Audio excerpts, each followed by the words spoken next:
მოგესალმებით ძვირფასო მეგობრებო, მე თენგოლმანიძე გახლავართ, ეს გადაცემა ახალი პარადიგმა. დღევანდელ ეთერში ჩვენი სტუმარი იქნება ანალიტიკოსი ქალბატონი მაია ნიკოლეიშვილი. მოგესალმებით ქალბატონო მაია, დიდი მადლობა სტუმრობისთვის. მადლობა მოწვევისთვის. დავიწყოთ საუბარი მიმდინარე პოლიტიკურ თემებზე. პირველ რიგში მინდა გითხოთ ევროსაბჭოს საპარლამენტო ასამბლეის დატოვების შესახებ საქართველოს დელეგაციის გადაწყვეტილებაზე. ძალიან ორაზროვანი განცხადებები იყო, ერთის მხრივ საზოგადოების ნაწილი აფასებს ამას როგორც ღირსეულ გადაწყვეტილებას, ხოლო მეორე ნაწილი ძირითადად ვინც არის რუსთაველზე შეკრებილი, ეს მათთვის არის მორიგი ღალატი. თქვენ როგორ ფიქრობთ? და აქ არის სხვა ბევრი საინტერესო საკითხი შემოდის, მაგალითად ის რომ კონსტიტუციაში გვიწერია ჩვენ ევროპული ინსტიტუტებისადმი სწრაფვა და ერთგულება, ამასთან როგორ შეიძლება ეს იყოს თანხვედრაში ეს გადაწყვეტილება და ზოგადად რამდენ ხომ არ გამოიწვევს ეს საქართველოს იზოლაციას და კიდევ უფრო მეტ პრობლემებს ამ მხრივ. საინტერესო იქნება თქვენი შეფასებები. საინტერესო პერიოდში ცხოვრობთ, ის რასაც დღეს საზოგადოება უყურებს და იცით რაზე მეღიმება ხომ ეს ცოტა ირონიულად მეღიმება იმას რომ უფლებებზე არის საუბარი, ჩვენ იზოლაციაში მოხვდებით, აი რატომ ვაწყენინებთ იმათ, რატომ არ ვისწრაფვით და ეს ხალხი კალენდარს არ უყურებს, უბრალოდ რა რიცხვია დღეს და რა ხდება მსოფლიოში. ამ ხალხს არ აინტერესებს, რომ საერთოდ აღარ არის საუბარი არანაირ უფლებებზე, სულ სხვა ეპოქა გვიახლოვდება, სულ სხვა დროში შევდივართ. საერთაშორისო სამართალს საერთოდ რაელის კაცმა არ იცის და ის ძალიან ხანმოკლე, მოდით რეალურად ვთქვათ, ევროპაში, აი ის უფლებები, ადამიანის უფლებები, რაც ჩვენ მართლა მოგწონდა და მართლა ძალიან კარგი იყო, ამას დიდი დღე არ ქონია რეალურად. ჩვენ ნახეთ რომ დღეს ეს ევროსტრუქტურები აბსოლუტურად გახსნამდე არიან მისულები. ხედავთ დაჭერაზე, ხო? ერთი მეორეს მიყოლებით და აქედან გამომდინარე ეს სტრუქტურებიც რომ იშლება და მართლა რომ ბალკანეთისკენ მიდის და ავსტრო-უნგრეთის აი მხარისკენ მიდის ეს სიმძიმის ცენტრი ევროპის და ჩრდილო ევროპას ძალიან გაურკვეველი მომავალი აქვს. ამას ხო ხედავთ ეს ხალხი ამას ვერ ხედავს. ეს ხალხი ითხოვს ძველებურად, იცით როდინდ რა პერიოდის შესაბამისად, როდესაც ჩვენ ამერიკის გვეშინოდა. როდესაც დიღმის ცეკა მართლაც მუშ დაარტყავდა, მართლაც თეატრულკიანმა რომ ბრძანა რომ თანამდებობებზე დანიშნების სიებს რო აძლევდნენ, მოსამართლეებს რო კარნახობდნენ პროკურორებს. აი იმ პერიოდში ეს ხალხი გაჭედილი და გონიათ რომ ისე ვისია და დღეს ისე აღარ არის. აღარავის არ აინტერესებს ბაიდენის და გარემოცვის აზრი დღეს, ხო? ეს არის როგორც გუშინდელი დღის ამინდის პროგნოზი არ გვაინტერესებს. ზუსტად ისია ის მათი იდეალები, რაც ვითომ შერჩათ და რითიც ვითომ გვაშინებენ და ჩვენთვის ეს ფასეული აღარ არის. აი ესე მომეწონა გამოთქმა, ხო გერეთ ლუკაშენკო არ მომყავს ახლა ეტალონად, მაგრამ გამოთქმა ამნია ფიალეტოვა. აი ჩვენთვის მართლა სულ ერთია ამ შემთხვევაში, რატო იცით, რას გვაძლევდნენ ისინი ხელისუფლებას და საზოგადოების უმრავლესობას, რას გვაძლევდა ამ სტრუქტურებთან ურთიერთობა, მხოლოდ მუშტის დარტყმას და უმცირესობის დიქტატურისკენ წარმართვა ჩვენი საზოგადოება. შანტაჟის მექანიზმი. შანტაჟი და ის რომ უნდა იყოს არა დემოკრატია ხალხის მმართველობა, არამედ მათი რჩეულების აგრესიული უმცირესობის მმართველობა, ხო? და თან მანამ უნდა ატარო არჩევნები და მანამ უნდა განჯღრიო, სანამ ესენი არ მოვლენო და ხო არ არის ესე და აქედან გამომდინარე ხო ის არ იყოს ხალხი არაფერს კარგავს ბორკილების გარდაო რა. ამ შემთხვევაში ჩემი აზრით ჩვენ კიდევ ერთი ბორკილის გარდა არაფერი დაგვიკარგავს. ავსტრო-უნგრეთზე უნდა ჩაგეკითხოთ, რას გულისხმობთ ამაში, რომ სიმძიმის ცენტრი აქეთ გადმოიწევს, ანუ აღმოსავლეთ ევროპის ქვეყნები და ცენტრალური ევროპის ქვეყნები უფრო გაძლიერდება. იცით რა, აღმოსავლეთ ევროპის ქვეყნებში არის ის ძალა, ის ხერხემალი და ის პრინციპი, ისინი არ როგორ გითხრათ, იცით, აი ამ ქვეყნებში ჯერ კიდევ არის შერჩენილი როგორ მინდა უფრო გამოხატო სამხრეთული იცით ენერგია და ძალა და ნება, იცით, სწრაფვა რაღაცისკენ. ჩრდილოურ ქვეყნებში პრაქტიკულად თუ დააკვირდებით, ისინი აბსოლუტურ ილუზიაში გადავიდნენ მათი მმართველები, ხალხი შეიძლება კი ბატონო, მაგრამ ისინი უკვე აი როდესაც ბრიტანეთში იმას ამბობდნენ რომ ემიგრანტების საჭიროა რომ სისხლის შერევა მოხდეს და ერი განახლდესო, ხო? ეს ხომ იყო არა რეალურად. აი ეს პრობლემა ბალკანეთის და ევროპის სამხრეთს ეს პრობლემა არ აქვს. ის ძალიან სიცოცხლის უნარიანი. აქედან გამომდინარე, ჩემი აზრით, მაინც ავსტრო-უნგრეთის იმპერიის კონტურებს მე უფრო ხედავ, რომ ალბათ ხვალინდელი ევროპის ღერძი მაინც აქ იქნება, ცენტრი მაინც აქ იქნება.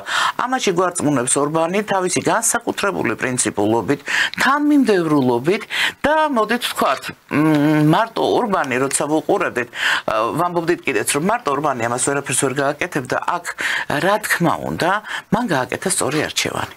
მან გააკეთა სწორი არჩევანი და საბოლოო ჯამში მივდივართ სადამდე, რომ ამერიკის ახლა ვიხსენებდი უბრალოდ იმ კრიზისებს, რაც გაიარეს ჩვენ თვალწინ ან ჩვენი უახლეს ისტორიაში, ხო? სოციალიზმი პრინციპში კაპიტალისტურმა სამყარომ სოციალიზმი შეჭამა. საბჭოთა კავშირი განვითარებული სოციალიზმი იყო რეალურად. აი ეს ბოლოდროინდელი რა ნახევარი ასე ვთქვათ. მე არ ვამბობ 40-იან წლებს და აი ომის შემდგომი პრინციპში განვითარებული სოციალიზმი იყო ის, რასაც მე მაგალითად მე მოვესწარი. აი ყველაფერი გააკეთა, რომ საბჭოთა კავშირი დაშლილიყო. ამის მერე კაპიტალიზმს თითქოს ჰქონდა არჩევანი, მან აი ლიბერალურ გლობალისტური მიმართულება აირჩია და საბოლოო ჯამში არა ჩვენ ბოლო 35 წლის მანძილზე თავი გაიხსნა. თავი ჩამოიხრჩო პრინციპში. იმიტომ რომ იცით რა, უკვე ისე მართვა დღეს, რასაც ამერიკის ახალი პრეზიდენტი ამბობს, ისე გაგრძელება აღარ შეიძლებოდა. ბოლო-ბოლო ეს დაჯახება მოხდა შიდა ოლიგარქატის შიდა დაჯახება მოხდა, ხო? როდესაც ბიუროკრატია აღზევდა და ავიდა იმ საფეხურზე, როცა უკვე მართვაზე ქონდა სერიოზული პრეტენზიები, არა დაქირავებულ, არა ჩაოლებრივი რა აჯახება მოხდა ბიუროკრატიის. და აი ამის გასაჩერებლად მოხდა ოლიგარქატს შორის შეტაკება სერიოზული და გადანაწილება და დღეს ტრამპი არის ამის პროდუქტი. მას ყავს გუნდი და ეს არის ამერიკის გადარჩენის შანსი. მაგრამ როგორ განვითარდება, რა მომავალი ექნება მსოფლიოს უკვე აქ ვფიქრობდი და ალბათ იმპერიული, ცით ალბათ იმპერიული. ხედავთ თქვენს ამის ნიშნებს ალბათ ტრამპის პოლიტიკაში. ტრამპის განცხადებები ის რომ მე მინდა გრენლანდია, მე მინდა პანამის არხი, აქ ასე გავაკეთებ, იქ ისე გავაკეთებ, ხა საუდის არაბეთის მიმართულებით წასულა დაკვეთა კონკრეტული ღაზა სექტორისთვის ამდენი თანხის, ან კონკრეტული თანხები, რომელსაც ჩამოვა არაბული სამყარო აი გარკვეული საკითხების მოსაგვარად. ეს რა არის ეს იმპერიული ეს ჩვეულებრივი მართალია ამერიკა არ ყოფილა შეერთებული შტატები, არ ყოფილა იმპერია, მაგრამ მე მგონია რომ მე ვფიქრობ რომ ის ჩამოყალიბდება. ნუ რაღაც თავისებური სხვანაირი ტიპის, არა ისეთი როგორც რუსეთის იყო, მაგრამ ამაზე როცა მსჯელობდი, წარმოიდგინეთ დღეს ერთ-ერთ რუსულ არხს ვუსმენდი და გამეღიმა რომ თითქოს რაღაც თანხმედრასავით იყო რომ სამი იმპერიალისტი შეხვდება ერთმანეთსო. ნუ საუბარი არის ტრამპი, პუტინი და სი ძინპინი. აი აქ წავედი იმას რომ იმპერიები, აი ჩინეთი კიდე თავისებური იმპერია იქნება ალბათ, მაგრამ როგორც ჩანს მე ინდოეთსაც ვფიქრობდი, მაგრამ როგორც ჩანს სამი იმპერია იქნება. ინდოეთი ალბათ საუკუნის მეორე ნახევარი იყო, ხო? ალბათ. და ეს ხო გენით ეს იქნება რაღაცნაირად აი სამი თავისებური სრულად განსხვავებული იმპერია, თითოეულის დახასიათება ხა შორს წაგვიყვანს. ჩინეთი იქნება ძალიან თავისებური, მაგრამ ის ისეთ ეკონომიკურ ექსპანსიას ახორციელებს, ისეთი მცოცავი, ისეთი ჩუმია ეს ყველაფერი, რომ პრაქტიკულად ეხა დავინახეთ, რომ სამხრეთ ამერიკაში თურმე ჩინეთს რამხელა როლი გონია. ახლა არ იყო ჩემი ინტერესის საგანი არანაირად და გაუცებული დავრჩი, თქვენ მითხარით კიდეც. მოდით აი ტრამპთან დაკავშირებით დავრჩეთ ამ თემაზევე და საინტერესო იქნება აი ჩინეთთან დაკავშირებითაც მე მინდა ერთი მომენტი დავაზუსტოთ, მაგრამ ტრამპზე რო ვთქვათ, მე რასაც ვაკურდები ყოველ შემთხვევაში და რატომ გონია ტრამპის მოსვლა ერთ-ერთი მნიშვნელოვანი ეპიზოდი ამერიკის ისტორიაში, რომ რეალურად ხორციელდება ელიტის სვლილება, თითქოს მე ესეთი შტაბ-ტილება მრჩება. მათ შორის აი თავდაცვის მდივანი, ვინც დანიშნა, ნახავთ საკმაოდ ექსცენტრიული ადამიანი იქ იერუსალემის დროშით, ასე ვთქვათ, გულზე, ასევე საიდუმლო პოლიციის უფროსი, ვიცით რომ კენედის კანდიდატურას განიხილებოდა. ერთ სიტყვით მას პოლიტიკურ პოლიტიკურ ძალაუფლებაში მოყავს სრულიად არასისტემური ადამიანები, რომლებიც აქამდე არ ყოფილან აი ამ ელი პატრიციების ნაწილი ერთგვარად. ამიტომ და თანაც ყველაზე მთავარია, რასაც დავაკვირდი, განწყობები ამ ელიტის არის უკიდურესად მილიტარისტული. აი თავდაცვის მდივანი, რომელიც დანიშნა ტრამპმა, თუ ნახეთ იქ ფიცის მიცემა, არ ვიცი, ერთი აი დონალდ ტრამპი რო შეგვეცვალა სიტყვებით ადოლფ ჰიტლერი, შეიძლება რაღაც სხვა ასოციაციები გამოეწვია, რომ მე მადლიერი ვარ ღმერთის, რომ ასეთი მხედრად მთავარს უნდა ვემსახურო და იმედია მალე დავარწმუნებთ სამყაროს ჩვენ სამხედრო ძლიერებაში და ძალიან მილიტარისტული განწყობები აქვს. პლუს ტრამპის განცხადებები, რომ საჰაერო თავდაცვის სისტემა უნდა შეიძინოს ისრაელისგან და ასე შემდეგ. მე ამიტომ უყურებ ამ ყველაფერს ცოტა უფრო ფრთხილად. აი თქვენ თუ გიჩნდებათ ეგ ასოციაციები 30-იანი წლების გერმანიასთან მაგალითად. ისეთ რა სხვაჭროს გუანტანამოში აგზავნეს 30,000 მიგრანტს რაღაც კონცლაგერების საკონცენტრაციო ბანაკების იმიტაციაც არის. იქ ვერანაირად ვერ გამორიცხულიაო, შეიძლება რაღაც, მაგრამ უფრო ბევრი ნათქვამი არის ვიდრე გაკეთებადიო. იმიტომ 30,000 გუანტანამოში ვერანაირად ვერ დაეტევა, მაგრამ რა ვიცი 1000 თუ დაეტია. ნუ ეს იცით რა არის? აი რაღაც რა ხდება? აი ერთი უხეში ის უნდა აფეთქება მაკარონის ფაბრიკაში წარმოიდგინეთ, აი დაახლოებით ეს ხდება რა. აქედან რაღაც დალაგდება, რაღაც არა, რაღაც გამოვა, რაღაც არა. განწყობებს რასაც ბრძანებთ, აბსოლუტურად გეთანხმებით, რატო იცი თვითონ ილონ მასკიც კი ეს არის ტიპაჟი, რომელსაც ჰქონდა უამრავი მიღწევა როგორც ძალიან smart ადამიანს, ხომ, მაგრამ დაუზარმაზარი შემოსავლები, მაგრამ ბიუროკრატიის ნაწილი არ ყოფილა და მას არასოდეს ის არ გაუკეთებია, რასაც რჩება შტაბ-ჭრილები, რომ ჩინოვნიკობა თითქოს მას უხარია, მოსწონს, იცით, რომ რაღაც სხვა წრე არის თითქოს, აი რაღაც ესეთი ტიპაჟები შემოდიან. ქალბატონს უყურებთ, ჯერ ახალი იყო მისი გვარდასახელი დაზვერვის შეფი, რომელიც საიდუმლო პოლიციის შეფატვის დანიშნა ძალიან სიმპათიური გარეგნობის ქალბატონი. ძალიან ესე იგი პოლკოვნიკი, მე მგონი პოლკოვნიკია თუ ხო, სამწუხაროდ მეც მისი ბიოგრაფიას არ გავცნობი ვარ. ხო და არა პოლკოვნიკის ჩინით იყო და საკმაოდ ისეთი არის კატეგორიული ქალი, რომელიც ამბობს, რომ ერაყი და ეს ყველაფერი იყო აბსოლუტური შეცდომა და fake სინჯარა და ამას ყველაფერს არ უარყოფს, რომ კი ამას ამბობს. რუსეთთან მიმართებაში საკმაოდ საღი აზრი აქვს. რა არის? ძალიან მე მაინც მგონია, რომ ეკლექტური არის. ახალი ადამიანები მოდიან, მაგრამ მათ უკან დგას სილიკონის ველის ის ნაწილი, რომელმაც უნდა წაართვას უფრო ძველ ჩაკირულ ნაწილს ძალაუფლება. ამიტომ ამბობ ოლიგარქატის დაჯახება მეთქი. ანუ წამოვიდა ახალი ფინანსური ელიტები, რომლებსაც არ აქვთ იქ თავისი ადგილი და სწორედ ამ ადგილისთვის წავიდა მე მგონი ეს და თან პლუს ის რომ ამერიკა ნუ მართლა იცით სამართლიანობის არაფერს არ აძლევდა ამის სუნი ხო? რაღაცა საოცარი უცნაური კოლონიზატორი ისიც აი მართლა ლობიზმი იქცა ოფიციალურ მექრთამეობად და მან წალეკა, ანუ ყველაფერი შეგიძლია გააკეთო. თუ გადაიხდი ფულს, იგივე სამართალ წარმოებაც აბსოლუტურად ამ რელსებზე იდგა და აი ბოლო 30 წელი ალბათ ლიბერალებმა ძალიან ბევრი ავნეს. ნუ ლოგიკა გასაგებია რომ ხა ის ლობიზმი თვითონ ამერიკის შეგნით ვიცით რომ ძალიან მკაცრად კონტროლდება, მაგრამ ხა ქვეყნის ფარგლებს გარეთ ჩვენი სენატორები თუ ფულს გააკეთებენ, ახლა დიდი ამბავი ესეთი მიზანი. 50 მილიონი პრეზერვატივები ღაზა სექტორში, ნუ ეს ხო რა ერთო ციგიშია, ნუ ამას ჯერ ხუმრობა მეგონა, იცით, მაგრამ ნუ მე მივხვდი რომ არ იყოს ხუმრობა და აბსოლუტურად ხარ გადავამოწმე სერიოზული რამე იყო. 50 მილიონი აქვს ბაიდენის ადმინისტრაციას დახარჯული ღაზა სექტორში პრეზერვატივების შეძენისთვის. დახმარება პრეზერვატივებით, ნუ აი ღაზა სექტორში სადაც არ ვიცი რა. ხო, არ ვიცი, მართლაც იგიჟე საკეთებია. არა, იცით რა არის, შეიძლება რაღაცაზე ფული აკეთო, მაგრამ იქაც რაღაც ფორმა უნდა გქონდეს, აი ფორმის დაკარგვაც კი შეიძლება სხვაგან სადღაც გააგზავნო. აი ღაზა სექტორში, ეხლა როცა იქ სისხლი შემშრალი არ არის ქუჩებში. ნუ აი ცინიზმი კი არა, ნუ არ ვიცი. აი თავხედობის არ ვიცი რა დონე არის იმ ჩინოვნიკების, ვინც ამას აკეთებდა.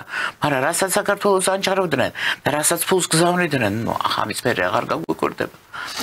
ჩინეთთან დაკავშირებითაც როგორც გითხარით, მინდა ჩაგეკითხოთ, აი თქვენ თქვით და ნამდვილად ესეა რომ თუ კი სამყარო განვითარდა იმ მიმართულებით რომ შეიქმნა ახალი იმპერიები, სამივე მათგანი იქნება განსხვავებული. აი ჩინეთს აქვს ეს ხო ეკონომიკური უპირატესობა, მისი ეკონომიკური ექსპანსია, სადაც შედიან მე ეს ჩაინატაუნები ჩდება ყველგან. როგორ ფიქრობთ, აი ეს კონკრეტულად ჩინეთისთვის დამახასიათებელი სტილი იქნება თუ ხომ არ შეიძლება ეს განვიხილოთ როგორც არა ის რომ დავუშვათ ჩინეთი აკეთებს ამას არამედ სოციალისტური სისტემის უპირატესობა ზოგადად კაპიტალიზმზე და გრძელვადიან პერსპექტივაში თუ შევხედოთ აი ეს რაღაც 100 წლის შემდეგ რო შეაფასებენ შეიძლება სურათი ეგრეთ ჩანდეს რომ ამ პროცესში გამოჩნდა რომ სოციალისტურმა სისტემამ აშკარად კაპიტალისტურმა სისტემამ ვერ გაუწია კონკურენცია სოციალიზმს ვერ გაუძლო ეხლა რაც ვერ გაუძლო თავის თავს ნახეთ რეალურად არა თავის თავს ვერ გაუძლოთ რომ კონკურენციაში მას არ აუშავდა როდესაც კონკურენციაში იყო იგივე საბჭოთა კავშირთან მაშინ მას ის რაღაც ფორმას ინარჩუნებდა როდესაც კონკურენტი გაანადგურა შეჭამა და აღჭო ხო თვითონ თავისთავად თვითონ გაინადგურა პრაქტიკულად ეს არის ანუ წავიდა უკვე ცით ყველაფერი შეიძლება იყოს ზუსტად ეს გენდერული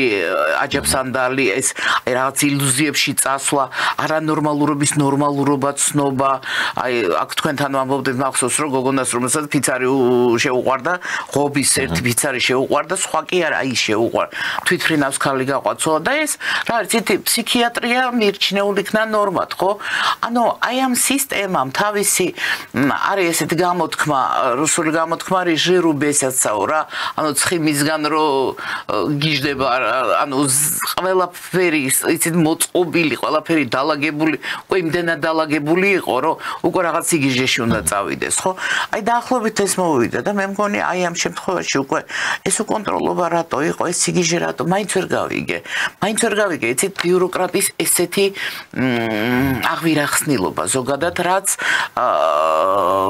ევროპასა და ამერიკაში იყო ესეთი რაღაც წარმოუდგენელი აი ხარ უკითხულობთ დაუშვათ რომის იმპერიის ელიტები როგორიც ნუ ეთყობა ახასიათებს ეს აბსოლუტურ ძალაუფლებას მორალურადაც რკნის მე კონკურენტობას ახასიათებს ეს თორე მანამდე ფორმაში იყო თითქოს კი დაძაბულობა იყო მაგრამ ფორმაში იყო ერთიც და მეორეც რა და აი ხო ხედავთ მართლა კონკურენტის გარეშე როგორც ჩანს ეს ემუქრება და ალბათ მაინც იცით რა ამას წინათ ძალიან საინტერესო საუბარი მქონდა ჩემს მეგობარ ფსიქოლოგთან და საუბრობდით იმაზე აი შიშებზე ჩვეულებრივ მაგალითად დასავლეთში ძალიან გავრცელებული ადგილმონაცვლეობის შიში ხო და მერიოტის სისტემა სასტუმროები რატო არის ყველგან ერთი და იგივე ოთახში შედიხარ იქნება აფრიკაში ამერიკაში თუ თბილისში ყველგან ერთნაირი სკამები ერთნაირი გადასაფარებლები ერთნაირი შიში აი ის რომ მან ადგილი აქედან წავიდა სხვა ქვეყანაში დაუშვათ ან სხვა ადგილას აი ამის შიში არსებობს ეს საკმაოდ დიდი პროცენტი ყოფილა ეს შიში ჩვენთვის ცოტა ძნელი გასაგები არის მაგრამ ამას რო გავყევით და დაუკვირდით იცით რომ აი იგივე სოციალისტურ სისტემაში რა ტიპის შიშები არ არსებობდა აი გაგიკვირდებათ რომ ჩამოვწეროთ რამდენი შიში არ არსებობდა ადგილმონაცვლეობის შიში ეს არ იყო იმიტომ რომ აქ იყავი თუ ჩადიოდი ვთქვათ აი ამ ხელა საბჭოთა კავშირის ტერიტორიაზე უცხო შენთვის არ იყო ან უცხო არ იყავი ეხლა რომ მოვკვირდები ადამიანის უფლებები ეს სოციალური ჩვეულებრივი უსაფრთხოების იცით რა პრინციპში საკმაოდ დაცული იყავი არ ქონდა ეს რომ ჩახვიდოდი სხვა ქალაქში შენ უცხო იყავი და შეიძლებოდა რაღაც კი კრიმინალი ყველგან ხდება, მაგრამ ეს შიში ზოგადად რომ მე სხვა ქალაქში რაღაც საფრთხე მეც არა ეს შიში არ იყო. სამსახურის დაკა უსამსახურო დარჩენი შიში არ იყო. ხვალინდელი დღის რა რით გამოვყვება ოჯახი. ეს შიში საერთოდ არ ვიცოდეთ რა იყო. ანუ სტაბილურად შეგეძლო ადამიანს წლობით დაგეგმა შენი ცხოვრება. ნუ ეს არის ალბათ ყველაზე მეტად რაც გვაკლია ახლა. ხო და ამის მერე უცებ გადავარდით იქ სადაც ყოველ ნაბიჯზე ყველაფერი შიში არის. დაწყებული დენის ასვლიდან და გათბობის და შეიძლება უცებ ხო ხედავთ ევროპა გადის იმას, რა ჩვენ გავიარეთ. ხო უცებ რომ აღარსად ქალაქი რო დაბნელებული იყო მახსოვს მოვფრინავდით და მეგობარი მეკითხებოდა ხო მაინც ჩანს ისინი სინათლეები რა მიშას ავიტყვები.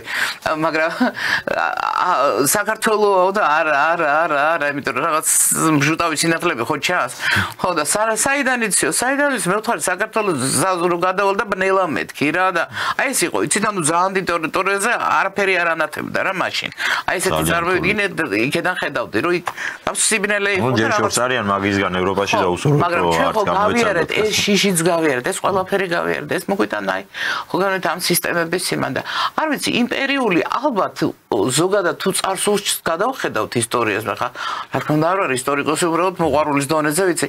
არის იმპერიები, რომლებიც ნაკლებ აგრესიული იყო, არანადგურებდა ერებს და უფრო ეს აღმოსავლური იყო.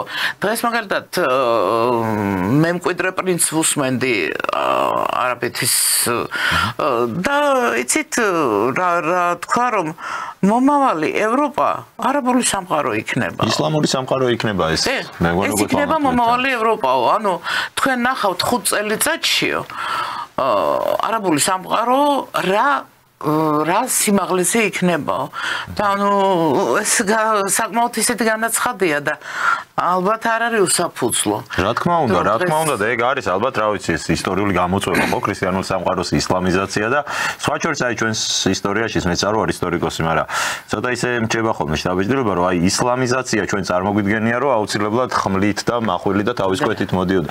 ასეთი ეპიზოდებიც იყო რა თქმა უნდა, მაგრამ ისლამისთვის მთავარი იარაღი ყოველთვის იყო პროზელიტიზმი. ანუ რასარგებლის გამო ხდებოდნენ რომ იქ გადასახადებისგან გაათავისუფლებდა და ამ შემდეგ და ეს ნელი ექსპანსია ახასიათებს.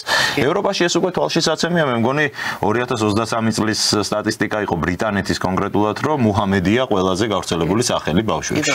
მაშინ როდესაც სულ რამდენიმე წლის წინ ეს იყო 14% და ეხლა უმრავლესობა. ამიტომ ალბათ ეს საფრთხები არის. ევროპაში რო დავრჩეთ ევროპის თემებზე, ერთი მნიშვნელოვანი სიახლე იყო რობერტ ფიცომ განაცხადა დღეს მოგეხსენებათ რომ როგორც სლოვაკეთში, ისე სერბეთში, ისე საბერძნეთში არის გამოსვლები, ძალიან დიდი აქციები ეწყობა. ფიცოს კონკრეტულად საკმაოდ მძიმე კრიზისი უდგას და მან დაადანაშაულა უკრაინაში მებრძოლი ქართული ლეგიონი არეულობაში, სლოვაკეთში მიმდინარე პროტესტში და მამულაშვილს, ვინც არის ამ ლეგიონის ხელმძღვანელი, აუკრძალა სლოვაკეთში შესვლა. რაზე მეტყველებს ეს უნდა იყოს თუ არა, მათ შორის ჩვენი აი ამ პროტესტის მონაწილეებისთვისაც ერთგვარი მაგალითი ხა ყველა სხვა რესიზმრება და ყველა სხვა რელანდება უკვე მართლა მთელ მსოფლიოში ის რაც რო აშკარად ერთი ხელით იმართება ხო ეს პროცესები. და მანამდე გავიხსენოთ რომ მისი თვითმფრინავი სტრასბურგში ფაქტობრივად არ მიიღეს ხო? კი ბატონო. ამას მოყვა პირდაპირ და ამის მერე ნუ ღარ გაგვიკვირდება ის რომ ვამბობდით ციფსოდან იმართება ეს ყველაფერიო ხო? ციფსო ანუ ცენტრი საინფორმაციო ფსიქოლოგიური ოპერაციების ცენტრი რომელიც ამერიკული წარმონაქმნია და შექმნილი არის უკრაინაში და უკრაინიდან იმართება აი ამ ახლო უკრაინიზაციას დაქვემდებარებულ ქვეყნებს უკრაინიზაციის მასში კალაჩი ჩაყრილი ქვეყნების ბედი და მთელი არეულობები რომლებიც უნდა მოხდეს რა ეს საიდუმლო არ არის და ჩვენ ნახეთ რომ ჩვენი დელეგაცია რომლებიც ეხლა ის ბოლო მომენტი ქართულ დელეგაციასთან პირდაპირ ბმაში იყო უკრაინული დელეგაცია და მათ ეს განაცხადეს ხო ანუ ეს ერთი არის ხო ისინი სისტემურად მუშაობენ მოქმედებენ სისტემურად სახავენ აი მე უყურებ და ის შავი მაგიის ელემენტები რომლებიც არის მაგალითად რუსთაველზე ხო რაღაცა საშინელი საზიზღრობა მე რა გამიკვირდა იცით აი იმას რო ხარშავდა ქვაბში რატო აი გამვლელს რატო არავის არ გაუჩნდა პროტესტი ჩვეულებრივი გამვლელს იცით რომ ეს ჩემი რელიგიური გრძნობების შეურაცხყოფაა ადამიანის მოხარშვა ანდა ჩვეულებრივ რუსთაველზე როდესაც აი ამ პროცესს აკეთებ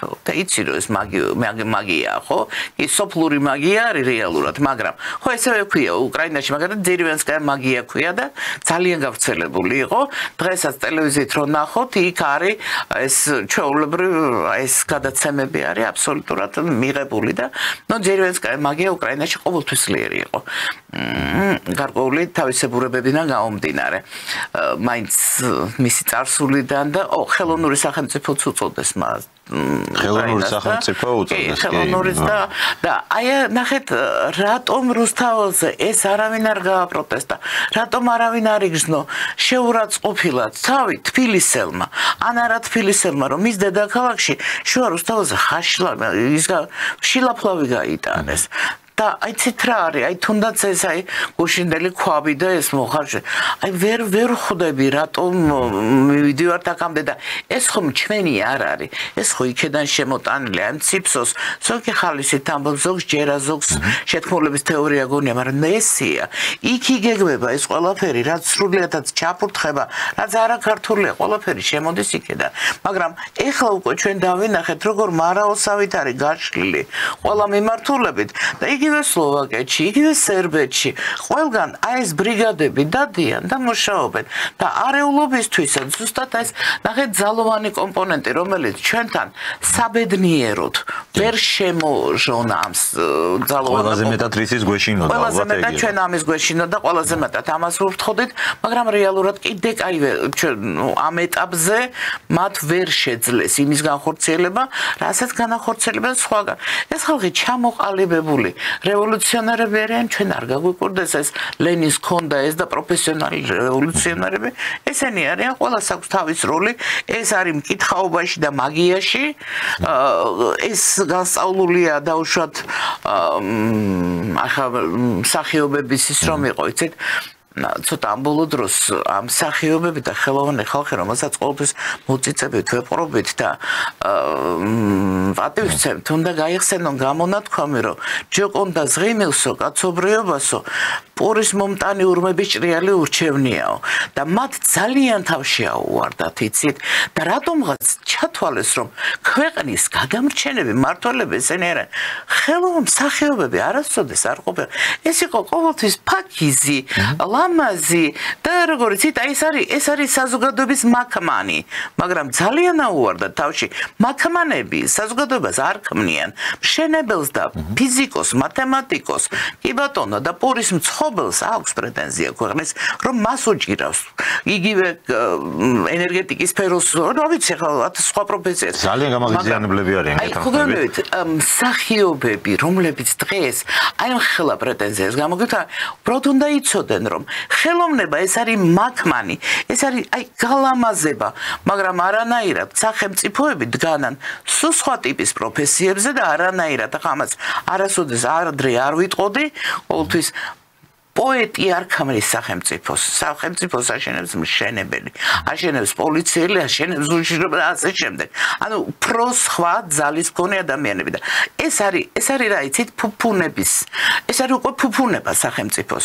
გამოვიდნენ და ვითომ ეხლა შემოვივლეო, ვითომ შოსტაკოვიჩის მე-7 სიმფონია ბლოკადას დაქვემდებარა ლენინგრადში, ვითომ ამას აკეთებდა დოი. აი რამხელა თავხედი უნდა იყო და მის გვერდით მდგომი კიდე რამხელა თავხედი უნდა იყო, რომ თავი წარმოვიდგინა, რომ შენ ამას აკეთებ. და რო გითხო, ყველა გეტყვით, რომ მე პოლიტიკა არ მაინტერესებს, კაცო, მაგრამ თან აი პოლიტიკური ავას სცენაზე უნდა იდგინო. არ აინტერესებთ, არ ესმით და როდის იყო ხელოვანთა ჯგუფი, შეიძლება ერთეული პიროვნებები. კი ბატონო, იყვნენ გარკვეულად, მე ვიცნობ მსახიობს ზაზა პაპუაშვილი, რასლაპარაკობ, ზაზა პაპუაშვილი ჩემთვის არის მისი მოსმენა, იმიტომ რომ ეს არის სხვა ინფორმაციის მფლობელი, სხვა გონების ადამიანი და ის პოლიტიკოსი არის და სხვა არის, მაგრამ ეს ინდივიდები, მაგრამ რეიგანი მაგალითად. ხო, თეატრალები და მსახიობები თურმე გადატრიალებას გიწყობენ. ცოტა ხნის წინ NGO-შნიკები აწყობდნენ. მანამდე ჟურნალისტები აწყობდნენ. ეს წერს რო პარსავდა ის დღეს ისევ ჟურნალისტია და რა ვიცი, მე მეგონა მას დაიწყებდა, რა ქვია, დალაქობას, ხო,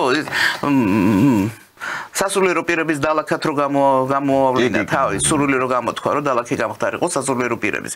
აი ხო გენოდი, ეს არის სრული სიგიჟე, ეს იმართება იქედან, მოდის. აქეთ მოდის. უკრაინას რაც უქნეს ეს ვნახეთ და ვიცი და კიევო-პეჩორის ლავრაში მე რო ვნახე კულინარიული დუელი და იქ გალუფცის რო აკეთებდნენ, მოჩერა გათავდა ყველაფერი. და ეს არის ის კუდი დარჩენილი, რომელიც მოდის, მაგრამ აი ეს კუდი სადაიჭრება, ხვლიკივით კიდე ამოიღებენ ახალ კუსს თუ როგორ იქნება რა, ამას გვაჩვენებს რა იცით, მართლა სამი იმპერიალისტის შეხვედრა რა, ახალი იალტა, ახალი თეირანი, რაღაც ეს და ახალი იალტა. მეც მაგის იმედი მაქვს, რომ ხა პოლიტიკური ვითარება კი დაალაგდება, მაგრამ აი პროტესტის საკითხზე მინდა შევჩერდე. თქვენ თქვით, რომ მაგალითად გაგაკვირვათ იმან, რომ რატომ თვითონ პროტესტის მონაწილეებს არ გაუჩნდათ იქით პროტესტი, როდესაც შილაფლავს დგავდნენ რუსთაველზე და ქვაბში ხარშავდნენ რაღაცებს, საშინელებები ვნახეთ. აი, მაგ საკითხზე ვფიქრობდი, სწორედ და ერთი ვიდეო მინდა შემოგთავაზოთ, ალბათ თქვენც ნანახი გექნებათ, დარწმუნებული ვარ, იმიტომ რომ ვირუსულად გავრცელდა სოციალურ ქსელში. ეს გახლავთ გოჩა ტყეშელაშვილის ვიდეო, რომელიც რუსთაველზე ლექს კითხულობს, თუ შეიძლება ვთხოვოთ რო გავუშვას რეჟისორს და შემდეგ მექნება კომენტარი.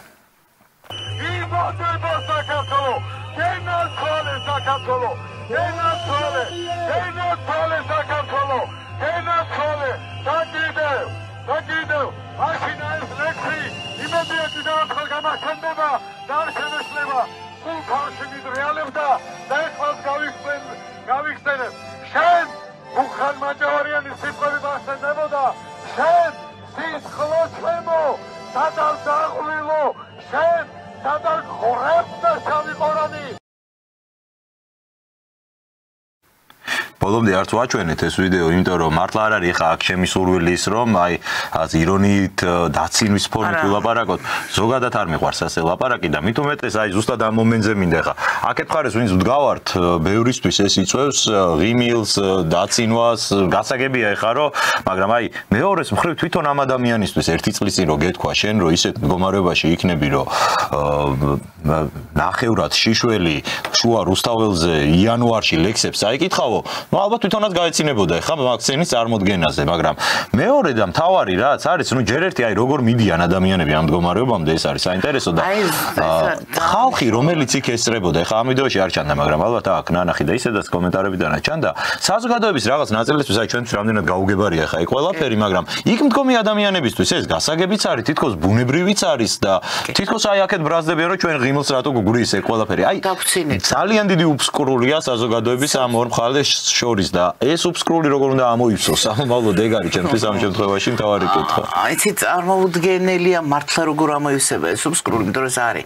თან რა არის, ეს უბსკრული არის პრინციპში სიმპტომი და ნუ შედეგი რა ნაყოფი იმისა, რაც წლების განმავლობაში განათლების სისტემას მოუვიდა და რაც დაუშვა განათლების სისტემამ და საზოგადოებამ რა ჯერ ერთი რომ ის ტელევიზიები, რომლებიც უკონტროლოდ მუშაობდნენ. ახლა არის ქვეყნები, სადაც დეზინფორმაციასთან ბრძოლის სამსახურები არსებობს. ოფიციალურად არსებობს და მე მაგალითად მინდოდა უბრალოდ ვერ მივაწვდინე ვერავის ხმა, თორე მინდოდა მესაუბრა რომ იქნებ ჩამოყალიბდა დეზინფორმაცია. დაშეთი უნდა იყოს, ნუ არ შეიძლება რა. მე როგორც 25 კადრი არის აკრძალული, არა, ზუსტად ესევე ადამიანებზე манипуляция. თან შავი მეთოდები манипуляციის. კი, მესმის რომ რეკლამა ყველა манипуляция არის, გონებას, ყველა манипуляция. მაგრამ რა არის ის სხვა ხანგრძლივობის არის და როდესაც манипуляция მიდის ყოველ დღე და როდესაც ჩვენ ნახეთ რომ ადამიანი ამბობდა, ნუ არ მინდა გვარდავასახელო, არანაირი ომის საშიშროება არ იყო. არა, ომში ჩართვის საფრთხე არ არსებობდაო. დიანა ეკითხებოდა რა, არ იყო, არა, არ ყოფილაო. ანუ ხო როგორ მოწყვეტილია რეალურად. ანუ არა და იცით, ან მოწყვეტილია, ან მის მაყურებელს მხოლოდ და მხოლოდ მე მგონი უკრაინა იქ კიდე იმარჯვებს, ხო? და აი წარმოიდგინეთ ეს უკვე ადამიანების ახლა რით განსხვავდება ჯაბო ამერჯიბე გავიხსენოთ და სეთურის მრევლი რით განსხვავდება მითხარით როდესაც მართლა უკრაინა დღეს იმარჯვებს და ეს ხალხი დარწმუნებულია ამაში და ხედავ რომ ისევ უკრაინის დროშები კიდია ისევ საქართველო არა უკრაინა მთავარი ნახეთ და აი აქ ამ სიტუაციაში ანუ ჩვენ უნდა დავიღუპოთ ჩვენ უნდა ყველაფერი გავაკეთოთ აი რატო დაკარგე ჯერ ერთი შენი სამშობლოს გეოგრაფია ანუ სათხარ რატო გახდა უკრაინა შენი სამშობლო ეს ხო უკვე კოგნიტური რუკის არევა არის აბსოლუტური და აი როდესაც კოგნიტური აი ესე დისონანსი შეკავს კი არ შედის შეკავს და შეკავს სრულიად კონკრეტული სქემებით, რომლებიც შეიძლება აქ ხა ბევრი არ მუშაობდეს ამაზე, მაგრამ არსებობს კონკრეტული სქემები, რომლითაც იწვევს შურს და სხვათა შორის გენიალური იყო გუჩინ უსმენდი დოირო ამბობს, რომ საქართველო რამ გადაარჩინავა ესეთ რთულებაში. შურმაო, ნუ აი გენიალურია. და ადამიანია ეს ადამიანი, აი ამ ხედვის ადამიანი. თან სახე რა სახით ამბობს ამ ხედვის ადამიანი, არა დღეს თურმე არ მოსწონს. ერთმანეთის აი წამხედულობამ რომ იმას ვაკ მეც მქონდეს ამან გადაგვარჩინე ძალიან საინტერესო მხედველობაა. ნუ არა იცით რა არის ზუსტად ეს არის რატო ახსენე შური გამოიწვია შური და მე შურს ან აგრესიაში გადაიტან ან აპათიაში გადაიტან. ოღონდ ეს არის კონკრეტული სიტყვების გარკვეული წყობა. აი შემიძლია დავждეთ და თქო წაგაკითხებთ თუ რა სიტყვებით უნდა დააწყო წინადადება რომ აი ეს გამოწვეული შური შოკოლადის ფერი ესეთი ხა ვნახე კიდე ერთ-ერთი პოლიციელის სახლზე ამბობდნენ მე მგონი ტაბახმელაში თუ აჭარის რომელიღაც პოლიციის უფროსი ყო არ ვიცი ვინ და მისი სახლი აი ესეთი ტერასა აი ესეთი ანუ შური რო გამოიწვევს და ამიტომ სახლია რა აი სახლია წარმოვიდგინეთ და თქვი კიდეც რომ აი ხაი ვინც მაგ ტელევიზიაში მუშაობს ერთი თქვენი აგარაგები რატო როგორ მინდა ნახო როგორი იქნება აი რომელი ის ხო დამალულია რა მათი სახლები და სასახლეები დამალულია და ეს აი ჩვეულებრივი სახლი იყო ორსართულიანი გვარამიაზე ხო თქვენ 88000 ხელფასი ქონია გასულა ხო და აი ნახეთ რა აი იმაზე არის შური და მე ამას მართავ მოკალი ქოცი ხო ხედავთ ჩაუფურთხე ნუ კაი ჯანდავ მოკალი და აი გადაყავს იმ დონის აგრესიამდე რომ ადამიანს უბრალოდ ზომბირებას უკეთებ ეს ასაგრძალი ეს წამოვიდა იქიდან ეს არის კონკრეტული ტექნოლოგია ხო რა ადამიანი ხო თავისუფალი არსებაა თავისი ტვინი აქვს შეუძლია რაციონალურად არსებაა ბოლო-ბოლო იცით იმდენად ძლიერია ზემოქმედების ძალა და თუ ეს ყოველდღიურია და აი თენგო უბრალოდ მოდით გავიმეტოთ ვინმე ჩავატაროთ ექსპერიმენტი ხო არ ეხა ზიმბარდომ ჩაატარა ექსპერიმენტი ზედამხედველების და იმის რომელიც მე სააკაჩუნმა ქართულ ციხეებში გაიმეორა ზიმბარდოს ციხის ექსპერიმენტი სასტიკი ექსპერიმენტი ქვია და მე 7-6 დღე გაგრძელდა და თავისი მეორე ნახევარი დაკარგა ამ კაცმა ამის გამო რომ ნუ ეს სასტიკი როგორ შეძელიო და მისმა მეუღლემ მიატოვა ამ ექსპერიმენტის გამო და მის გაგრძელება აღარ შეიძლებოდა ეს სტარტებოდა საქართველოში გლდანის ციხე იყო ამ აი ექსპერიმენტის ადგილი და წარმოვიდგინეთ ახლა ჩავატაროთ ერთ ექსპერიმენტი ნახოთ აი უბრალოდ მართლა გეუბნებით სრულიად სერიოზულად ვამბობ ნებაყოფლობით ადამიანები რომლებიც დათანხმდებენ ექსპერიმენტს რომ ერთი კვირა უყურონ მხოლოდ იმ არხებს ხოლოდ იმარხებს. აქ იგი მოხალისე ცოტა. ხო, არა, შეიძლება, ხო, რომ რამდენიმე ადამიანი უბრალოდ რომელიც ერთი კვირა, მხოლოდ ერთი კვირა უყურონ მხოლოდ იმარხებს, სატელევიზიო არხებს, რომელიც აღარაზე გავიმეორო იცით. და ნახოთ ერთი მისი მგონება როგორ შეიცვლება და მისი აღქმები როგორი სხვანაირი იქნება. მისი შფოთვის დონე. აი უბრალოდ მე მაგალითად გთავაზობთ ესეთ კონკრეტულ ფსიქოლოგსაც შემიძლია ვთხოვო, რომ ეს გაზომვადია ყველაფერი და მისი მდგომარეობა მანამდე და ამის შემდეგ და დავინახავთ უბრალოდ აი კონკრეტულად ანუ არ არსებობს ადამიანი ვიზეც ეს არ მოახდენ ზეგავლენას ისე ძალიან საინტერესოა 25 კადრი რო თქვით მაყურებელმაც რო იცოდეს 25 კადრი არის კანონით აკრძალული არსებობს ასეთი მითი რაზეა საუბარი რომ აი როდესაც ვიდეო კადრს თქვენ ხედავთ წამში 24 კადრი უნდა იყოს რომ ვიდეო კადრი აეწყოს და თუ კი 25 კადრსაც ჩააკერებ იქ ჩაამონტაჟებ იმას თქვენი თვალი ვერ აღიქოს მაგრამ გონებაში ილექება და ამ ხრივ ხდება ზემოქმედება ეს არის კანონით აკრძალული მე სხვა შორის ამიკითხავს რომ ეს ტყუილია არ არსებობს 25 კადრი მაგრამ ეხა კანონით უკრძალავს ესე იგი არსებობს აბა რა ვიცი რატომ აკრძალავს თუ კი ამას კრძალავს მართლაც კანონი ზემოქმედებას ხელოვნურ ზემოქმედებას ადამიანების ფსიქიკაზე მარტო 25 კადრი ხო არ არის ფსიქიკაზე ზემოქმედების ინსტრუმენტი უამრავი ამას რატო არ ვებრძვით მე მაგალითად ის სადაც შევისწავლე და ნუ ახლა კონკრეტული კურსი გავიარე პირდაპირ კურსი იყო 33 შიზოფრენოგენული პატერნი. ანუ 33 მეთოდი როგორ უნდა გახლიჩოს ადამიანის ფსიქიკა. აი შიზოფრენია ხო გახლიჩოს ნიშნავს. აი ჩვეულებრივ ნორმალური ადამიანი როგორ უნდა მიიყვანო ისეთ მდგომარეობამდე, რომ მას საკუთარი არჩევანის გაკეთების უნარი დაკარგოს. და შეიძლება როგორც ინდივიდზე იმოქმედო, ისე მასაზეც ალბათ ხო ამ მეთოდებით. და თან არიცით მასა ცუდი რითი არის, მასა აქ ძალიან შემოვიდა და ძალიან აქტუალური გახდა ახლა მასის ფსიქოლოგია. იმიტომ რომ კი ის ლებონის ძველი გადასარევია, მაგრამ ამაზე უკრაინაში ნამუშევარმა ადამიანებმა შექმნეს პირდაპირ სახელმძღვანელოსავი თუ რაზე მოქმედებები იყო, როგორზე მოქმედებდა და ისინი პირდაპირ ამბობენ, რომ ადამიანი, რომელიც აი დავსვავთ და ვუყურებთ, იქნებ მართლა ჩავატაროთ, აი ამ ეს ადამიანი მერე თავის განწყობებს, იცით როგორ ტრანსლირებს, როგორც რადიაცია ვრცელდება, როგორც ვირუსიანი ადამიანი გადამდებია. ანუ თვითონ იქცევა მატარებლად უკვე და აღარ ჭირდება მეორე ადამიანი ეს სადაც მიდის ყველგან თუ აკურები ხართ ნებისმიერ შეუფერებელ სიტუაციაში არიან ადამიანები, რომლებიც გამარჯვება სიტყვით და უცებ რას გვიშვება ეს ქვეყანა, ეს სახელმწიფო. აბა 350 ლარი ხელფასი შეიძლება. აი გამარჯვების მერე გეუბნება, აი აბსოლუტურად ალოგიკური. ის ჩათვალეთ არის უკვე მოსიარულე, აი ესე დასნებოვნებული და დავირუსებული ადამიანი. და ის ავრცელებს, ის თვითონ ხდება გამავრცელებელი და როდესაც ვამბობენ, რომ როდესაც 10% საზოგადოების ასეთია, ეს უკვე ძალიან სახიფათო ნიშნული. პანდემია შეგვიძლია ვთქვა. ძალიან სახიფათო ნიშნული არის ეს და იქ შეიძლება, ნუ აქამდე ყოველ შემთხვევაში ვისი შრომაც არის ეს, აქამდე თვლიდა, რომ თუ ეს 10%-ია და მე ძალიან მეშინოდა ამის, ხო გერეთ იმ კომპონენტზე მეტად, ძალოვანზე მეტად, ამის მეშინოდა. გაქვთ ჩემს ეთერში თქვამი და მაშინ კონკრეტული პროცენტი არ დაასახელეთ. არ თქვი შეგნებულად, კი. ეხლა შემიძლია ვთქვა, რომ ჩვენთან ამან 10%-ს გადააჭარბა. მაგრამ აი ის ვარაუდი, რომ 10% საკმარისია რა, არ მოხდა. მაგრამ აი ძალიან 10%-ზე მეტი თუ არის ესე გაგიჟებული ჩვენთან. შეხედეთ. შეხედეთ სახელმწიფო დაწესებულებებში, შეხედეთ აი ზოგადად გავიაზროთ.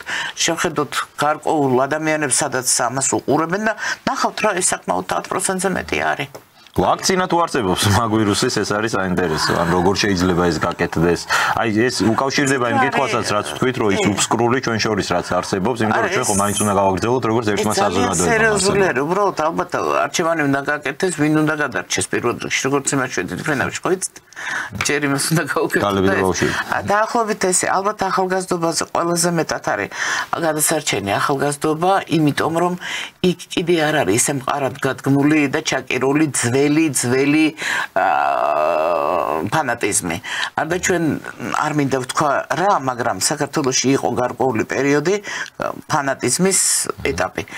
და როგორც წესი 100-დან 98 აი დღევანდელი სააკაშვილის ფანატიკოსები გახდნენ. ანუ ადამიანები მიდრეკილი ფანატიზმისკენ. საზოგადოების ნაწილი ჭირდება კულტი, ხო, ასეთ ადამიანს. აუცილებლად ჭირდება კულტი. აუცილებლად ჭირდება ძლიერი, მხსნელი და ასე შემდეგ გასაღმერთებელი და დაახლოებით იგივე არის ცალფეხზე დავდგეთ, ეს იგივე არის. ეს არის მონური ფსიქოლოგია, მეტი კი არაფერი. მაგრამ ამას თავის საფუძველი აქვს და ახალგაზრდებში ესეთი ძლიერი ვერ იქნება და ახალგაზრდებს უფრო გამოიყვან აქედან. აი იმ ადამიანებს პრინციპში ისინი დასრულები არიან და თავის თავს თვითონ დამიხედონ, იმიტომ რომ დასრული ადამიანი თავის შეცდომებზე თვითონ აგებს პასუხს, ხო? მაგრამ სამწუხაროდ, აი რა ჩვენ ნახეთ თუნდაც ახლა აი დოის შლეიფი დავარქვათ რა, ინფანტილიზმი. კატასტროფული ინფანტილიზმი, როცა ფსიქოლოგიური ასაკი საპასპორტოს არ შეესაბამება. და როდესაც აბა ამას დავიდავანებოთ, ნახეთ, გაიხსენეთ ახლა დღეს ტრამპი პირდაპირ საუბრობს იმაზე, რომ ჩვენ ილუზია შევქმნით ქვეყნებსო, რომ უკრაინა გაიმარჯვებდაო. და ხომ კარგად გახსოვთ, ყველა ევროპული სახელმწიფოს ლიდერი ამბობდა, რომ ჩვენ არ უნდა დაუშვათ რუსეთის გამარჯვება. აი ვიჯექი დაშტერებული. ესენი ნორმალურები არიან. როგორ არ უნდა დაუშვა? როგორ არ უნდა დაუშვა? არ უნდა თქვენეკეთ. იმის თქმაც კი რომ რუსეთმა შეიძლება მოიგოს ეს ომი და შეიძლება აი ხალხო დამარცხდეს უკრაინა ამ ომში, ამის თქმაც კი ითვლებოდა უკვე რომ პუტინი გაფინანსებდა რომ ამას იძლევა. ეს წავიკითხე რომ კირილ ბუდანოვზე აღიძრა საქმე, იმიტომ რომ მან თქვა რომ უკრაინას პრინციპში ზაფხულამდე ვერ გავძლებთ აგრეთვე. დაზვერვის სამსახურის უფროსი. კი ბატონო. და საქმე არის აღძრული. აი დღეს წავიკითხე ეს ინფორმაცია. ღირსი იქნება ისე ბუდანოვი. იცით რა არის? ერთმანეთის მსხვერპლები გახდნენ, ერთმანეთი დაასნებოვნეს. იგივე ჭირს ჩვენს აი ამ საზოგადოებას, საღამოს ვამბობ, როგორც ბირჟაზე ისე გადიან. რუსთაველი გახდა ბირჟა. ოღონდ ბირჟა ცუდი გაგებით ბირჟა არ იყო საქართველოში. ხა კახეთში ბირჟაზე გადიოდნენ ერთმანეთს დალაპარაკებოდნენ ამბავი გაეცვალა. საფიხნოს კი ეს ჩვეულებრივი იყო, ნუ ბირჟა შეარქვეს. მაგრამ აი ეს რაც ახლა რუსთაველს ხდება, ეს არის ტიპიური ბირჟა, ოღონდ ვისი იცით ადამიანების, რომლებიც გამოკეტილები იყვნენ და აი შეუძლია წავიდეს ბავშვობა არ ქონია. აი რაღაცნაირად სხვა კომპლექსებში წავა და უსტოეს იცით და უხარია რა კაცია და დგას და სასტოენი უდევს პირში და უხარია. ნუ გასაგებია რომ ბავშვობის პრობლემა არის, მაგრამ ხა ყველას ან გუშინ იყო ქუთაისში პერფორმანსი, პოლიციელის სურათი და მიდი ხელი გაარტყი რეჟიმს და აუ ხელა არა მართლა ეგ ბავშვმა რო გააკეთოს კიდე ხა მართლა შეიძლება გაგეცინა. მოდი თქვათ რა. პირდაპირ მართლა ამ ხელა მუტრუ მამაჩემის ხელა ხალხი აკეთებდა კაცო გავგიჟდი. აი რა ვიცი მე რო შემწყვება ისეც აქციელია და ჩემ ბავშვს რო შერწყვება ისეც აქციელია. ეს არის ინფანტილიზმი, ჩვეულებრივი ინფანტილიზმი და ერთი ძალიან საინტერესო რუსი მეცნიერი იყო, რომელმაც თქვა რომ შექმნა ჯგუფი და შეისწავლეს სასწავლო წიგნები. რა არის ამ წიგნებში მოცემული ძირითადი არსი? დააკვირდით, შენ არავის იმედი არ უნდა კონდეს, უნდა კონდეს საკუთარი თავის. და ასე შემდეგ, ანუ ყველანაირი ერთობა ის რაც ადამიანის ბუნებითი არის. ბუნებითი არის, ადამიანი არის მაინც სოციალური ცხოვრება, რა თქმა უნდა, არსება და ეს არის მისი ბუნება. შენ მარტო უნდა იყო, ანუ შენ აი მეგობრობის, აი ამ ყველაფრის ძირის გამოცვლა არის და ჩვენ ეს ყველაფერი შევისწავლეთ, დასკვნები დავდეთო და ჩვენ უნდა ვიზრუნოთო, რას ვასწავლეთ ჩვენს ბავშვებსო. Coca-Cola, McDonald's-ი რა წიგნებს, ნუ ეს ხო საერთოდ უკვე ის არის, მაგრამ მანამდეც არა, მანამდეც თუ წაგიკითხავთ მე მაგალითად ბავშვებისთვის, პატარებისთვის ხაპრებს რომ ვიძენ, თქვი რომ ახალს აღარ შევიძენ. აუცილებლად ძველს მოვიტან, იმიტომ რომ ერთიანი აზრი ვერ დავიჭირე. ისეთი ფრაგმენტულია, ანკლიპური აზროვნების მქონე ადამიანის დაწერილია, ან ზუსტად ის არის ჩადებული, რასაც უნდათ რომ იყოს ჩადებული. გეთანხმებით მეც და ახალი გამოცემის წიგნები, რაც უჩუქებიათ ბავშვებისთვის ან შეგვიძენია, ესეთი პრაქტიკა დავამკვიდრეთ, მე და ჩემმა მეუღლემ რომ სანამ ბავშვს აუკითხავ, ჯერ ჩვენ თვითონ უნდა წავიკითხოთ კარგად.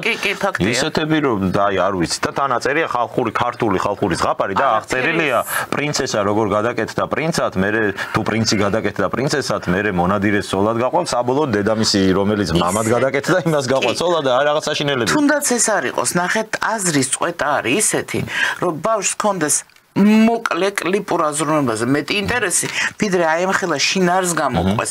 ისედაც ამ გაჯეტების ხანაში ისედაც ძნელია შინაარს გამოყვეს. 10-წამიანი ვიდეო თუ არ არის უკვე აღარ და როცა ის თან ფრაგმენტულია, არანაირად საინტერესო არ არის არა. არა, ეს უკვე ხელშეწყობა არის.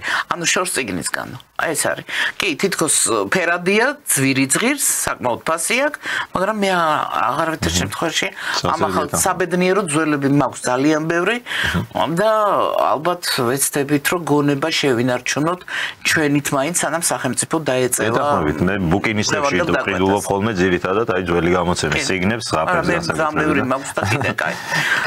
მინდა კითხოთ კიდევ ერთ საკითხზე, რომელიც ასე თუ ისე იწვევს აზრთა სხვადასხვაობას. ეს შეეხება საქართველოს მთავრობის ვიზიტს არაბთა გაერთიანებულ საამიროებში და იმ ინვესტიციას, 6 მილიარდის ინვესტიციას, რაც დაანონსდა. საზოგადოების რაღაც ნაწილი უყურებს ამას ერთგვარი შიშით. არ ვიცით რაში უნდა ჩაიდოს კონკრეტული პროექტები არ თქმულა, თუმცა ახლა ქარხნებში და ფაბრიკებში რო არ ჩაიდება, ალბათ ამისი ვარაუდი შეგვიძლია გქონდეს. რამდენად როგორ უყურებთ თქვენ ამ ინვესტიციას? ერთის მხრივ ხო ცხადია ისიც, რომ ახლა ვიღაცამ ხომ უნდა ჩადოს კაცო ამ ქვეყანაში ფული რუსმა არ ჩადოს, ირანელმა არ ჩადოს, ჩინელმა არ ჩადოს, არაბმა არ ჩადოს, ეს ამერიკა საერთოდ არ დებს ამ ფულს და ვინმე ხომ უნდა ჩადოს, აბა რა უნდა ვქნათ ხო მაშინ? აი თქვენ დამოკიდებულება საინტერესო იქნება, თუმცა რისკებიც რა თქმა უნდა ალბათ არის. იყო ერთი ქართული ფილმი, იყო ერთი პერსონაჟი ბიძია ლუკა, როგორ მოგწოდ ბიძია ლუკა და ეს ყველაფრის უკმაყოფილო იყო და ამ ხალხს ახლა სამსახური აქვს ისეთი რომ ყველაფერზე უნდა თქვან არ. რა ვიცით მე ახლა ხანს წლის ბოლოს ვიყავი დუბაიში და ჩამოვედი გაოცებული რითი იცით მართლა ჯერ აი ამ მასშტაბით, მშენებლობის მასშტაბით და მე იმით რომ თურმ აიცით ხო უძრავი ქონება საკმაოდ ფასობს და პრაქტიკულად ტურიზმი და უძრავი ქონება არის, იმიტომ რომ როგორც მე ამიხსნეს ნავთობის მოპოვება დროებით ის არის შეჭერებულია შეგნებულად და აი მე მშენებლობის მასშტაბები რო ნახე, გავოგნდი. აი ქვეყანას როგორ შეუძლია გახადოს აი უდაბნოში სადაც მართლა ძალიან ძნელია ცხოვრება, ხო? და რამხელა შემოსავალს იღებს და ქვეყანა არის უსაფრთხო და ასე შემდეგ და მაშინ კი ვიფიქრე, იცით, რომ ალბათ მაინც მომავალი აზიისკენ არის მეთქი რა. ალბათ ესე არის, ეს ენერგია იგრძნობა ყველაფრის და ნუ ჩვენ უნდა გავთავისუფლდეთ იმ პარაზიტებისგან, ვთქვათ რა, პოლიტიკური პარაზიტებისგან, რომელიც არის. როგორ გავთავისუფლდებით, როგორ იქნება? ალბათ მაინც უმაღლესი დონის შეხვედრები როცა იქნება, უმაღლესი ლიგის შეხვედრები როცა იქნება სამი იმპერიალის შორის, ცუდი გაგებით არ ვამბობ, დადებით კონოტაციით. ამის შემდეგ ალბათ წავა მეორე და მესამე რიგის მოთამაშე ლიგა ვთქვათ რა. ჩვენ ახლა უმაღლეს ლიგაში არ ვართ, ჩვენი ზომიდან მეორე დივიზიონშიც არ ვართ, ხო, ალბათ, მაგრამ სადაც ვართ, ჩვენი ხიბლი გვაქვს, ხო? იმ უდაბნოში, სადაც აუტანელი სიცხეა, ხო ხედავთ, რა ღირს კვადრატული $3000 ნაკლები არ ღირს რა, მინიმუმი იწყება, ესე მითხრეს. ნუ კარგ ადგილებში ესე იწყებაო და თუ შეძლეს ჩვენ აი ეს უნდა გამოვიყენოთ და ამ პოლიტიკური პარაზიტების იცით რა არის მართლა უნდა ვთქვათ რა, ალბათ ქართულად არ გვაქვს ეს ტერმინი. ცოტა უფრო უხეშიერი და ამიტომ უნდა ვთქვათ რა, ანამფიალეტავა. რაც გინდათ თქვით, რაც გინდათ იფიქრეთ, თქვენ არ ხართ ის ხალხი, ვინც სახელმწიფოს ბედი უნდა გადაწყვეტოს. სახელმწიფო მედის სწორად დღეს, ნამდვილად სწორად, ის რომ არ ჩაერთო ამ დიდი მოთამაშეების თამაშებში და რომ არ წამოეგო ამ ანკესებზე და აი ესე ფრთხილად გაიარა, ეხლა რას დრო გადის კიდე და კიდე ვრწმუნდები რომ ეხლა ჩანს რომ ამხელას და თან ახლა ხედავთ ჩვენ აი აქ უცებ გაჯიუტებას თითქოს ცოტა საშიშიც კი იყო. იღორბანი იყო უცებ ესეთი გამოსული დევგმირი. ეხლა ხედავთ რომ ეს ერთი ხაზი იყო და აბსოლუტურად ლოგიკურად გათვლილი და იმიტომ ვამბობ რომ აი ეს ხო, აი მოზაიკა ივსება თითქოს რა თქვა. ხო და ზუსტად ეს არის. ეხლა უკვე ყველაფერი დაალაგდა ტრამპის მოსვლით დაალაგდა ყველაფერი რომ აქ მიდის ძალიან სერიოზული გადანაწილებები. თქვა რა რაზბურგები ოლიგარქად შორის და აი დიდ ფინანსურ დევებს შორის. და ჩვენ სწორი გზა აგვირჩევია, ჩვენი გზა ყოფილა სწორი. იმგენმა ნუ კარგი რა, ირბინონ და რაღაცა ეს უნდა მორჩეს, ეს უნდა დამთავრდეს. არ შეიძლება მოწყობილად 6 მილიარდი არის იმხელა ფული, რასაც მაგალითად ამერიკა გვამადლის, რომ დამოუკიდებელი საქართველოს შექმნის ისტორიიდან დღემდე რაც ფული ჩაუდია, ეგ არის 6 მილიარდი. ამ დროს 30 მილიონი მარტო USAID 2 წელიწადში. ესენი ერთ ინვესტიციაში ახორციელებენ და ეხლა რა ვიცი, ამაზე უარი რომ ვთქვათ, ცოტა უნდა დავფიქრდეთ. ალბათ ეს დრო. USAID-ის ქვეყნის დამანგრეველი და ამომტრიალებელი. მათი ის არის და ეს სახელმწიფოსია და სახელმწიფოს ხალხი ამბობს სახელმწიფოს დავანგრევთო, შევარყევთო, ხანგრძლივად ვიმუშავებთო. და იცით რა, მე პასუხისგებლობა ამაზე რატო არ დგება და რატო საქმე არ არის აღძრული, მე მაგალითად დამაბრალე სახელმწიფო გადატრიალება, შეიარაღებული ამბოხის გზით. რაც არ დამსიზმრებია და ძალიანაც რომ დომებოდა ვერ გავაკეთებდი ფიზიკურად, ხო? ეს სიგიჟე იყო სრული. აი ესო, იცით, ესო ამაზე ისაუბრეს და დაგეგმესო. მეტი არაფერიო, ცდელობა. და ხალხი რეალურად იჯდა ციხეში და რეალურად ჩემი ცხოვრება თუ არ ვიჯექიძე, სახში ვიყავი, როგორც პირობით იმ ჟავრის ქვეშ, ჩემი ცხოვრება საკმაოდ სერიოზულად შეირყა და აირია. და ეხლა წარმოვიდგინეთ, ეს ხალხი გეუბნება ვამხობ, ვატრიალებ, მოკლავ, ამას ვიზამ, იმას ვიზამ, სახელმწიფოს რატომ არ არის პასუხისგებლობა, რატომ არ დგება? აი ერთი და იგივე ქვეყანაში, ხო? ის უსამართლობა იყო, მაგრამ სამართლიანად რატო არ დგება? როდესაც ნადარიშვილის დეპარტამენტში ყველაფერი სისტემური დანაშაულის დევს. მე მაგალითად ყველანაირი დაზიანებები რაც იყო, ფსიქოლოგიური რა გადაიტანეს. არის კონკრეტული ორგანიზაციები, ვინც ეს ნახა. ამის შეკორა არ არის რთული.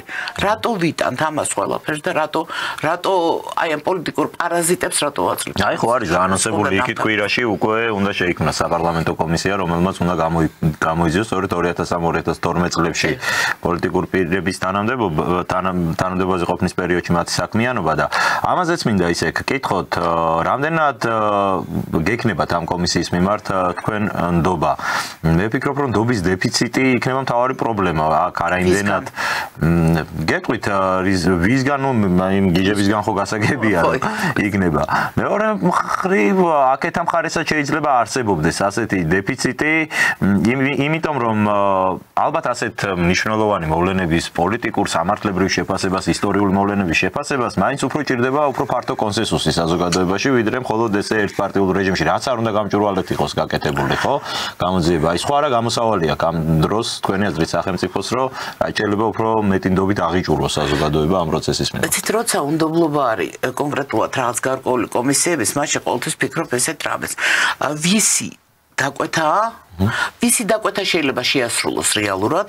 ეხლა ამ წუთას ხელისუფლება რომ ბაიდენის ადმინისტრაციის, ყოფილი ადმინისტრაციის დაკვეთას არ შეასრულებს და ნეოლიბერალების და ასე შემდეგ, ეს ამაში დარწმუნებული. ეს ხადია. ვისი ეშინია? მეორე კითხვა არის, ვისი შიში აქვს? აი ეს არ ვიცით. მე გეტყვით რის შეიძლება ეშინოდეს ამ შემთხვევაში ხელისუფლებას. თუ საუბარი არის ნაცების რეჟიმის გასამართლებაზე, მაშინ ეს უნდა იყოს საყოველთაო იმის მიუხედავად, რომელ პარტიაში არიან ისინი დღეს და თუ კარგად მოგეკავენ, საკუთარ პარტიაში ძალიან ბევრს იპოვიან. აი ეს არის უხერხულობა. ესე იგი, ამოხსენეთ ეს ამოცანა ვისი ეშინია, ანუ საფრთხე არა მაღალ დონეზე, არამედ სადღაც ბიუროკრატიის დონეზე, არა უმაღლესი, რა თქმა უნდა, ხო? არამედ ბიუროკრატიის დონეზე შეიძლება პრობლემა იყოს. მაშინ საზოგადოების მართლა მაღალი ლეგიტიმაცია იქნება საჭირო. თუ ესე წავიდა და რეალურად ეს არსებობს, სამწუხაროდ ეს არის კი. და ეს კუდები არის, ის ადამიანები, რა ვიცით, შეიძლება ყოფილიყვნენ იქ და ეს ყველაფერი გაწყვეტილიყო და დაეწყო ცუთა ფურცლიდან, მაგრამ როდესაც ჩვენ ვხედავთ, რომ ეს კავშირები, ახლა ვიცით ჩვენ, არსებობს გარკვეული კავშირები, აი მჯღრეველებს იმ არანორმალურ ადამიანებს, პოლიტიკურ პარაზიტებს შორის და მათ შორის. ეს კავშირები არსებობს სამწუხაროდ. აი თქვენთან ერთად მეც გავეცი პასუხი, ვისი შეიძლება ეშინოს კომისია. ამიტომ აქ უნდა იყოს ისეთი ადამიანები, რომლებიც, ნუ რა ვქნა, მე კი მინდა დაგეხმარო, არის ესეთი განსაკუთრებული ფორმაც. მე კი მინდა, არა, აბა იმას რა უყო, ნუ ამაშინ უნდა გარკვეული საზოგადოების გარკვეული ისეთი ადამიანები უნდა იყვნენ, ვისაც აქვს იმის ავტორიტეტი, რომ მათ არ ეშინიათ. არც გაბრუტებული არიან, არც ეშინიათ.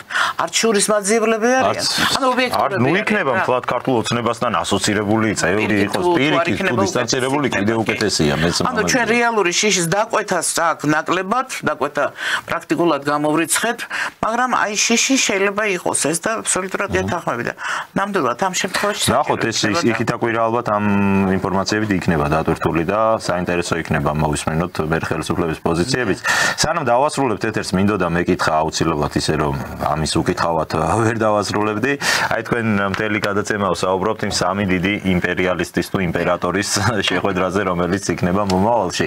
თქვენ რა მოლოდინები გაქვთ ამ ხრივ, აი კონკრეტულად უკრაინასთან დაკავშირებით შეგვიძლია ვიკითხოთ, დასრულდა ეს ომი, შეგვიძლია ვთქვათ, რომ დაიხურა ეს პროექტი და მეორე აი კავკასიაც იქნება ალბათ ვაჭრობის საგანი, ხო? იცით რა თქმა უნდა. მაგრამ მე მაინც მგონია, რომ აქ გარკვეული კონტურები უკვე არსებობს და მეორე, იცით, ცუნამი შეიძლება იყოს ოკეანეში. მე არ ველოდები, რომ შავ ზღვაში ცუნამი იქნება, რატომ? რუსეთის ფაქტორის გამო. და შედარებით მშვიდად გრძნობ თავს, რა თქმა უნდა, მე არანაირი კანადის საგარეო საქმეთა მინისტრის არ იყოს, რომ კანადაო არც არავის ეს არ გახდებაო კოლონია და არც შტატი გახდებაო რა. იცით, შერწყმის, რა თქმა უნდა, წინააღმდეგი ვარ ღმერთმა დამიპაროს, მაგრამ ვიცი, რომ შეიძლება სამხრეთ კავკასიაში მარტო საქართველოს 3 ქვეყნის ერთიანობით შეიძლება ისეთი მდგომარეობის მიღწევა, როდესაც რუსეთი შეიძლება ჩვენი ფარი გახდეს. არა მახვილი, არამედ ფარი გახდეს. და რეალურად დღეს აჭარა რომ საქართველოა, ეს ფარი მუშაობს, უბრალოდ ჩვენ არ გვინდა ვაღიაროთ, მაგრამ ეს ფაქტია და ეს ესე არის. ეს არის მდუმარედ დაუწერელი, არ თქმული, მაგრამ ეს ფარია ამ შემთხვევაში ის გიცავს. იგივე ბათუმი საქართველოა, ხო? აჭარა საქართველოა. ამიტომ უნდა გქონდეს ინფანტილიზმიდან გამოვიდე და გქონდეს იმის გაბედულების თქმის. გაბედულება რომ ეს ასე არის და მე არ ველიცუნამებს სამხრეთ კავკასიაში, იმიტომ რომ რუსეთის ფაქტორი არის ძლიერი და იმიტომ უფრო რომ ამერიკის შეერთებული შტატების ახალ პრეზიდენტს და მის გარემოცვას ურჩევნია რუსეთთან მოაგვაროს ბევრი საკითხი, რომ ოდნავ მაინც ჩინეთის ფაქტორი ოდნავ მაინც იყოს დაბალანსებული, ხო? და აქედან გამომდინარე რუსეთის ინტერესი არის პოსტსაბჭოთა სივრცე და ეს ისტორიულადაც ურთიერთობები, კავშირები და ასე შემდეგ.